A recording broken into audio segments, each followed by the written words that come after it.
नाज़रीन, अवामी न्यूज़ में खबरन जो सिलसिलो जारी है। इन वक्त असीं तव्हांखे झोल में खबर ॾींदा हलूं त झोल ज़िले सांगड़ में 2010 में शहीद बेनज़ीर भुट्टो के नाले से शुरू कयल पीअण जी पानी वाली स्कीम में कम कंदड़ ज़िले सांगड़ में 110 खां वधीक ऑपरेटरन के गुज़र 13 महीने खां पगारूं न मिलियूं। मुलाज़िम बुखूं काटण ते मजबूरन। वज़ीर आला सिंध खां नोटिस जी अपील। मुलाज़िमन दाहींदे चयो त गुज़र केतिरे अरसे खां असांजे पगार बंद करे पब्लिक हेल्थ ऐं पाक ओसीस NGOs वारा खाई रहिया आहिनि, पर असांखे पगारूं बि नथियूं ॾिनियूं वञनि। असांखे चयो वियो आहे त असांखे पको कयो वेंदो, पर 10 साल गुज़री विया आहिनि। फिल्टर प्लांट्स के ज़ाती ख़र्च ते हलाए रहिया आहियूं। सिंध हुकूमत असांखे पको बि नथी करे, मथां वरी पब्लिक हेल्थ जे कामोरा ऐं पाक ओसीस NGOs वारनि जी मिली भग सां फिल्टर प्लांट जी सार संभाल ऐं संदसि पगार जा रहियल महीने करोड़े रुपया हड़प करे रहिया आहिनि, पर केर बि इंसाफ़ करण वारो न आहे। सिंध हुकूमत संदसि 16,000 रुपयनि खां वधीक पगार ॾेई रही आहे, पर पब्लिक हेल्थ ऐं पाक ओसीस NGOs वारा असांखे सिर्फ़ु 10,000 ॾींदा आहिनि। इहे बि 13 महीने खां बंदि करे छॾिया आहिनि, जंहिं सबबु परेशान थी विया। हिननि दाईंदे चयो त हिकु पासे सिंध हुकूमत कोरोना वायरस सभु माण्हुनि खे मरण खां बचाइण जूं वॾियूं दावा करे रहियूं आहिनि, त ॿिए पासे सिंध हुकूमत जो इदारो पब्लिक हेल्थ ऐं NGOs वारा असांखे बुखूं मारे रहिया आहिनि। त मसलो इहो आहे त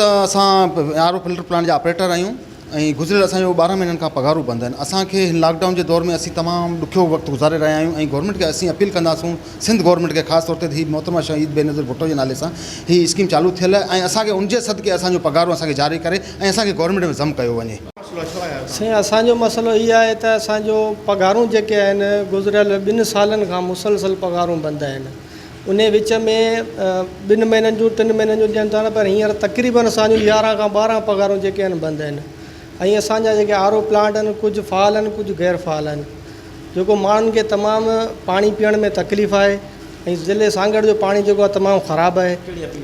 साईं, असांजी सिंध गवर्नमेंट खे इहा ई गुज़ारिश आहे, इहा ई अपील आहे त बराए महिरबानी असांजे आरा प्लांट जेके आहिनि उहे फ़ाल करे ऐं असां जेके मज़दूर आहियूं उन्हनि खे पगारूं जारी कयो। वधीक ख़बरनि ऐं तफ़सील जे लाइ विज़िट कयो असांजी वेबसाइट awamiNewsHD.com ऐं ॾिसंदा रहो अवामी न्यूज़ HD।